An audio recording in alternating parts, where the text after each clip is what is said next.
by the power of Grayskull.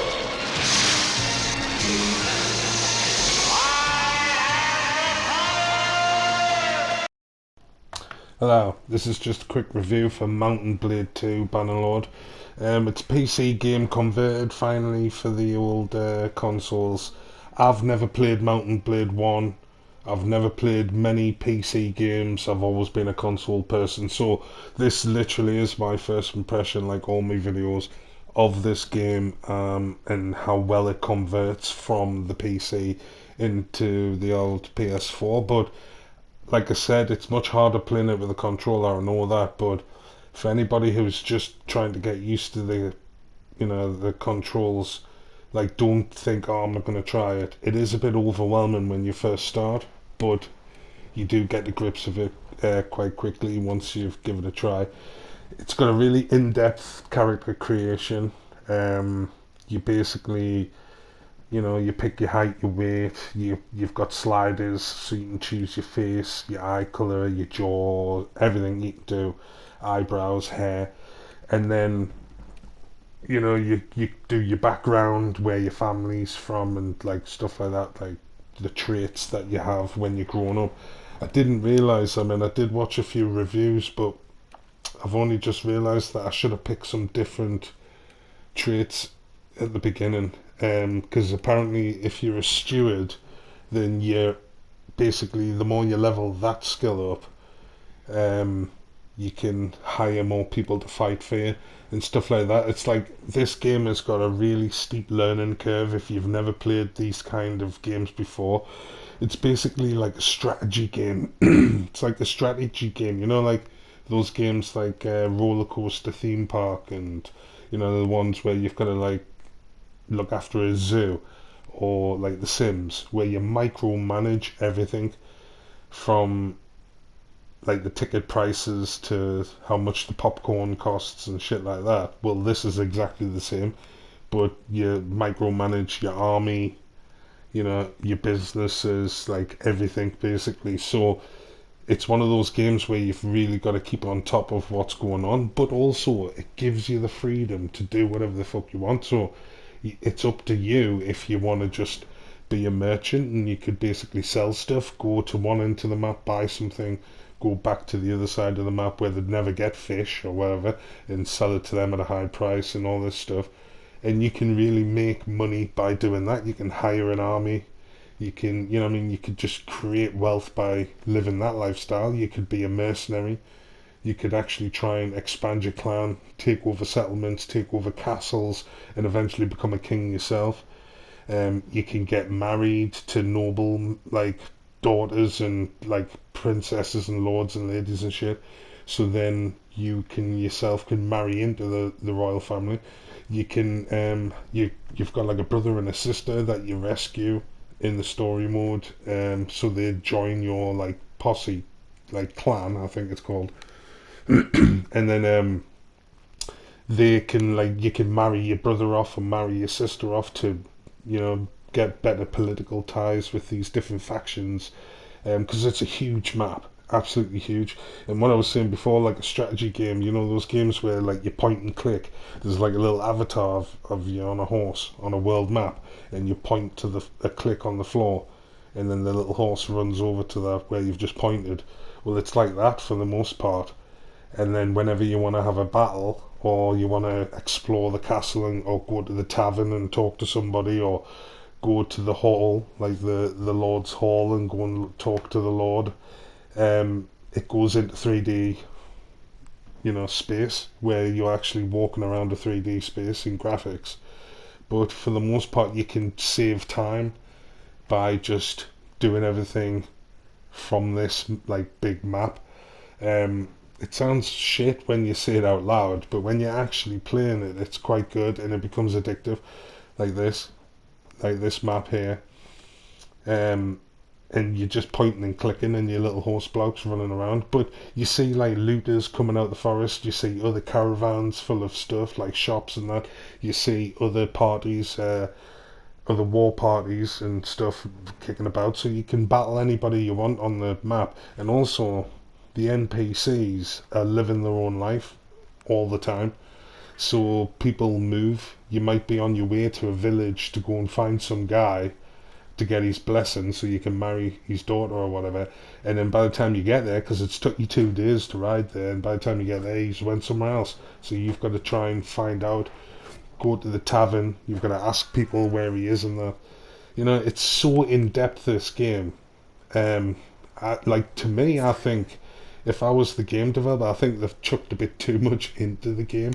They should have took some of the elements out because they've skimped on other ways. It's like having a menu with 100 things on the menu. Yes, you've got a nice variety of things, but the quality of all those things aren't going to be that good as if you had 10 things on the menu.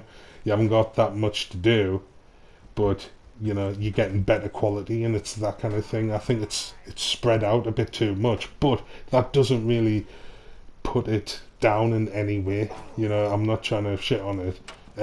Like I said, the learning curve when you first start playing is horrific. It takes the piss how much you have to learn. What you're watching now, is basically the full tutorial. You hit them from the left, you hit them from the right, you hit them above, and then you stab them. That's it, complete. So that's as much training as you get on that sword fighting with a shield, and then you can see the list on the side. You've got to keep ticking everything off. And the different weapons have different firing styles. So the crossbow is just point and click, and you basically have to reload it and pull the, you cock it again. If you've got a bow and arrow, you need to aim, and then when the reticle, because whenever you try and aim, the reticle will open and then it closes, and that's when you've got focus, and that's when you shoot. So you aim, you press it, it opens, and then it closes again. I was tapping it instead of holding it in, and then you leave go when you want to fire. So you press, it expands, it shrinks, and then you leave go. And that's how you, with the crossbow anyway. But with, like I said, every weapon has a different release point. Javelins have an arc when you throw them because they're quite heavy. It's so realistic. The physics in this game is really good.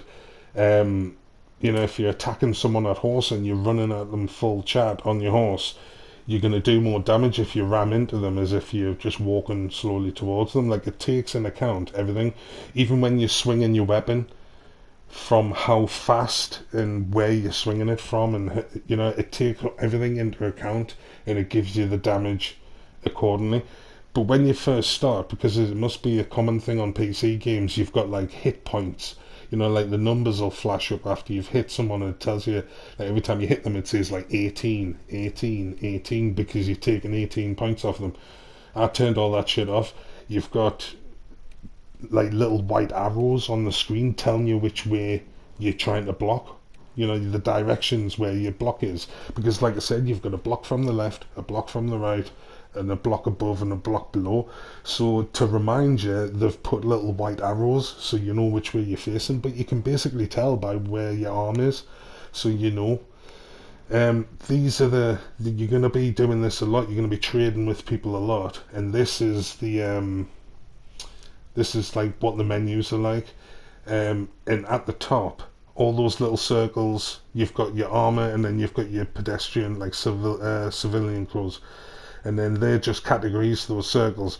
But because it's a PC game, you get given a mouse cursor to hover over everything, and then it'll bring up a little bit of text to tell you whatever every little symbol is. So don't worry if you're not sure, if you think, fuck, there's loads on there and I don't know what to press. If you just hover over it, it'll explain everything to you. So it does take a little bit of getting used to, and the analog sticks are shit for trying to navigate maps because they're not very precise. So luckily they've included the old directional, so you can just flick left and right and up and down, and it goes to the next available option. So you can navigate the menus quite easily. But it does look a bit daunting at first because there's shitloads of information, but you do get a grip of it once you have a little faff around, and you can sort of kind of understand. That little menu on the bottom left corner as well, that's important to the rest of the game. You've got lots of little sections there, like your character and like all your war party and stuff like that. This is when you actually have a 3D battle. Like I said, most of the game you're going to be pointing and clicking your little avatar around the map. But then when you do have a fight with somebody, that screen that was just on, you can basically set your formations up before the battle starts. So if you want your archers to the left and right in a box formation, and then your cavalry at the back, you can. And then you can simply just tell your guards what formation you want to be in and when to attack. You can make different units attack at different times, so you don't all have to charge in. But because this is the early footage of when I started playing, I think this is like in the game, it records time, because you start off when you're 18 and I think you die when you're in your 70s. So you live your life. So in game at the moment, this footage, I think I was only 20 odd days into the game. Whereas now, where I'm up to currently, I'm only 90 days into the game, kind of thing, on the in-game timer. But there's loads of, if you like medieval stuff, which you probably do if you want to play this game, you get loads of good medieval weapons. Obviously, you can see you're on horseback. You get javelins, you get pole arms like that, big, like, it's basically just a big staff with like a dagger on the end. But they're awkward to fight. It's like real life. You wouldn't hit with every, like, you wouldn't connect with every thrust. You have to aim it. You have to, like, a lot of the fighting is manual. And if you're fighting people, it's a bit of a nightmare if you get surrounded, because you just get hacked to death. You have to keep moving around. You have to block from the correct direction wherever their attack's coming from. It's quite easy when you've got a shield. If you're a beginner, I would definitely use a shield and a sword, or a shield and a mace, or an axe, or whatever you want to use. But I would definitely have a shield, because you can tend to just block, and it'll block from any direction with your left. You don't necessarily have to point in the right direction, whereas if you're just holding a sword, you will have to block from the correct way, because if they hit you from the left and you just hold and block to the right, they'll hit you every time. So it's a lot easier to play as a novice if you have a shield. That's only until you get used to the fighting, and then you can switch it up.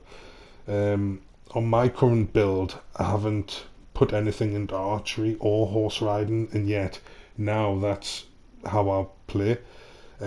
So I've got a lot of stuff in blacksmithing and two-handed weapons, because I've made my character's Arthur Pendragon, which is obviously King Arthur. So I was thinking Excalibur is a big two-handed sword.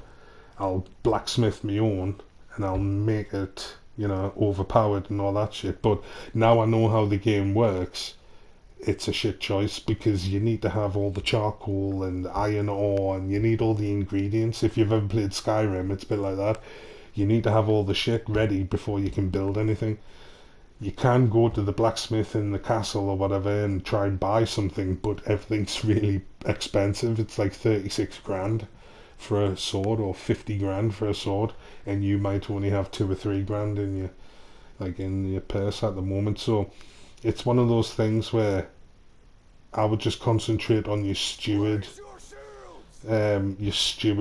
stuff, because then you can get a bigger army. I think I only had 12 or 22 in the army at this point, so I didn't have very many. And it's you've got to build up your army, because there's like hundreds and hundreds. I think you can basically have 1,000 people on the screen at one time. So you have some epic battles, and also you can pause the game and put it into photo mode, so you can just use a free camera while everybody's paused, and you can just scan around the battlefield, and you see some epic screenshots.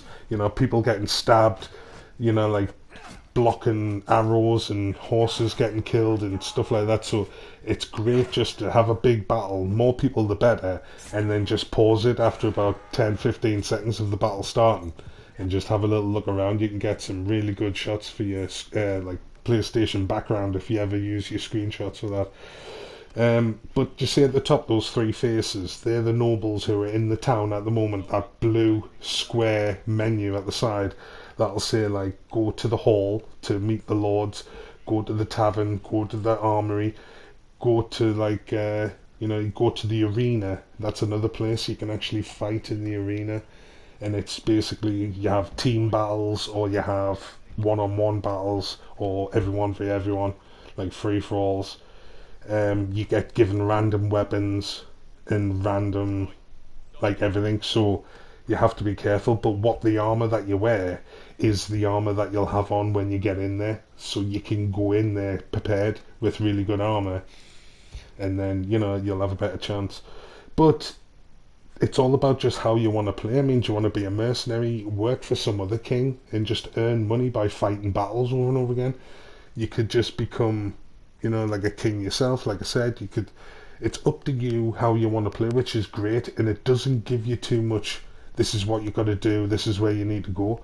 You do have like campaign missions to do, but you've got like 1,500 days in order to like do the mission, because that's another thing. Every time you get a quest off somebody, it's ticking down. Like you might have 2 weeks or 20 days to get it done, and then it's easy to get distracted all the time when you're like walking around this map. You're fighting people, you're exploring new towns, you're buying shit, and you forget, you know, that you've got to go back to somewhere that'll take you a week or something to get back to, because like I say, it records the time, day and night cycle, and you're aging all the time.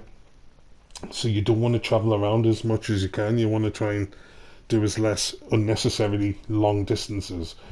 Um, you know, and you've got to just try and manage the way the game works with what you want to do. It literally is command and conquer, like not the game, but the real sense of the words. Like you just need to command a massive army and then just go around conquering the whole map.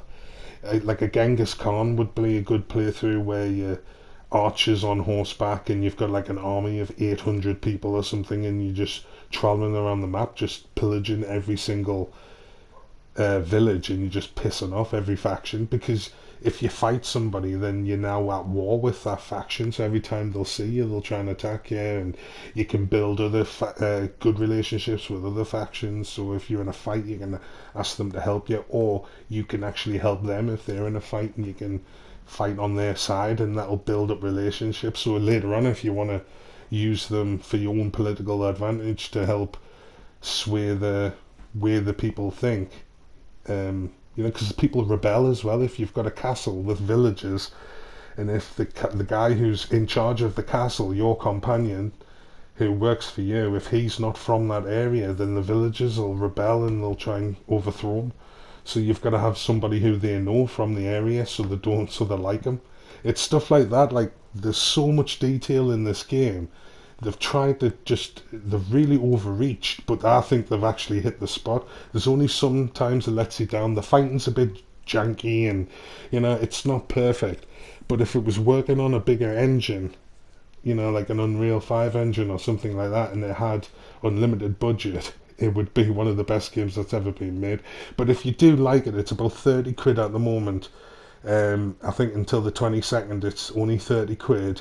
So I would just go and buy it, and take a chance and play, because there's thousands of hours worth of playthrough on this, different multi-playthroughs, and it's amazing. So I'd definitely give it a try, definitely. So that's it. See you there. You are a smelly pirate hooker.